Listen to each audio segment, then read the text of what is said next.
अगर आप सबके हमारा नया नया गाना सुनने के हुई तो इस चैनल के जरूर सब्सक्राइब करें और बेल आइकन के दबावन ना भूलें।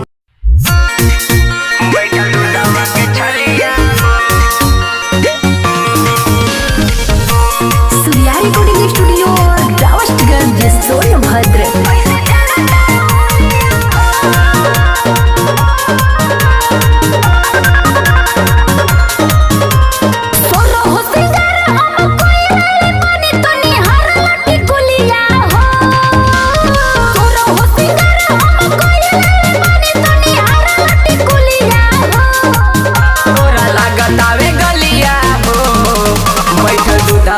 छलिया हो तोरा लागत आवे गलिया हो बैठल दूधवा के छलिया हो बैठल दूधवा के छलिया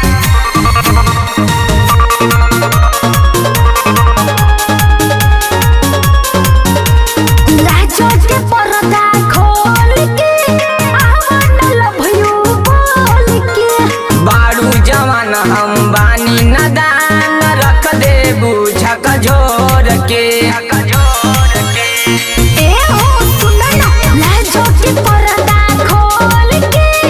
आवन लभयो बोल के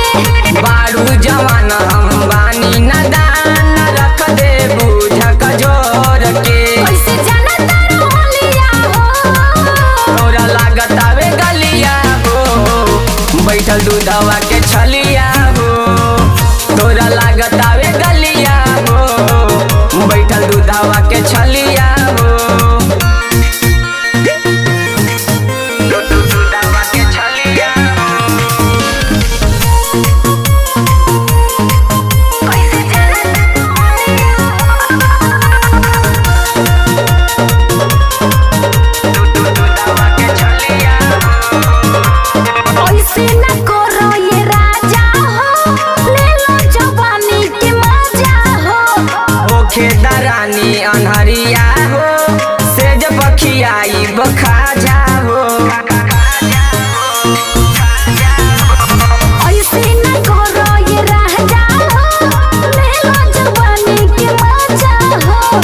ओखे दरानी अनहरिया हो सेज बखियाई बखाजा हो अब तोरा तू गलिया हो तोरा लागत आवे गलिया हो बैठल दूधवा के छलिया हो तोरा लागत आवे गलिया हो बैठल दूधवा के छलिया हो तोरा लागत आवे गलिया सूर्या रिकॉर्डिंग स्टूडियो रावस्टगंज सोनभद्र। सुनो ये राइटर भानु जी कहती ताहर जानू जी अंकित सूर्या के बतिया के